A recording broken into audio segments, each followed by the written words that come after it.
I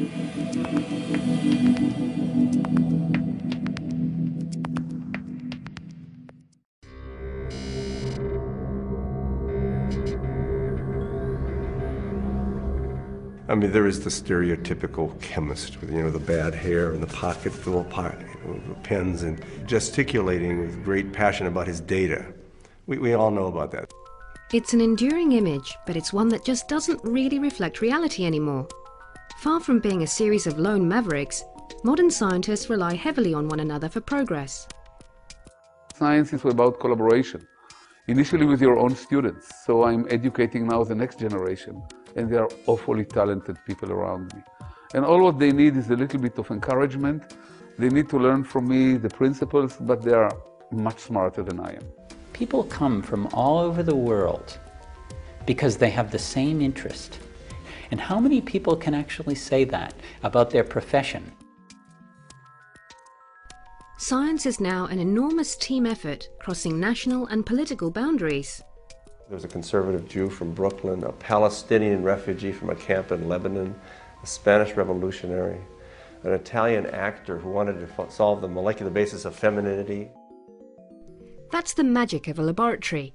It's an extended and often rather eccentric family of people with varied skills and diverse interests.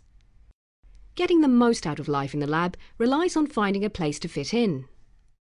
Many students get the impression that you have to be very good in a whole lot of domains, and if you're going to be a scientist, math in particular. That really isn't true at all. The fact is, most of science, people don't use much more mathematics than a grocery store clerk. They really don't. There are domains where it's far from that. I mean, use the highest level of math you can find, but for most of it, it's not the case.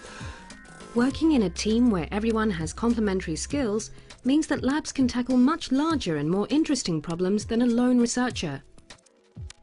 It's this hunger for new knowledge that unites scientists, bringing them back to their labs day after day.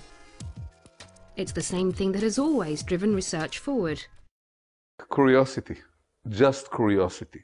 Just by walking into the street, I mean, you can ask yourself endless number of questions. Trees are green, why they are green, why they are not blue. And, the answer to each of them is so awfully complex and so awfully exciting that you must be curious just to understand your very so-called simple environment.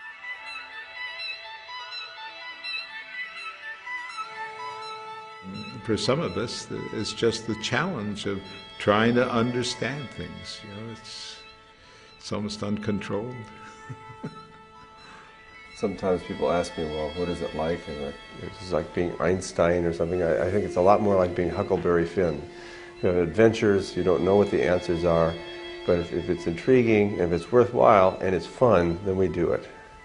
Scientific exploration still holds that thrill of discovery, of something new around the corner. It also makes it one of those rare professions where your work can mesh with your own passions. But that does tend to blur the boundaries between when chemists are working and when they aren't. Well, it's not a 9-to-5 job. It's more or less from the time one gets up in the morning to the time one goes to sleep late at night. You get hooked on these questions and you're thinking about it all the time. You think about it in the shower in the morning. You think about it in the middle of the night. You think about it when you're riding your bicycle, and you just keep turning over the possibilities. I mean, I solve half my problems, taking a shower or walking down the street or something. And so you got to be thinking all the time about it, and you got to be interested enough so that you're thinking about it. And that's really, then when you go in the laboratory or you sit down, a lot of it's done already.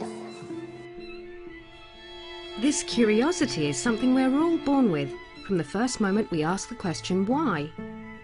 But that same curiosity can fall by the wayside when confronted with the cryptic patterns of the periodic table or the intricacies of differential equations. Science and math were the first things they encountered in school, where there seemed to be only one right answer, and you were expected to see how to get the answer by some approved procedure. And if you didn't see this right away, of course, you're likely to be alienated and turn away from it. And the sad thing is how different that is than real science. The researcher is very pleased to be confused, because that means there's something there that probably other people don't understand either. And so, you know, gold in them thar hills in that direction. Unfortunately, there's no getting away from it. Trying to mine the truth out of this confusion is no mean feat. To be a scientist is something like being a musician. I mean a real musician, not just the guy who turns up the knob, you know.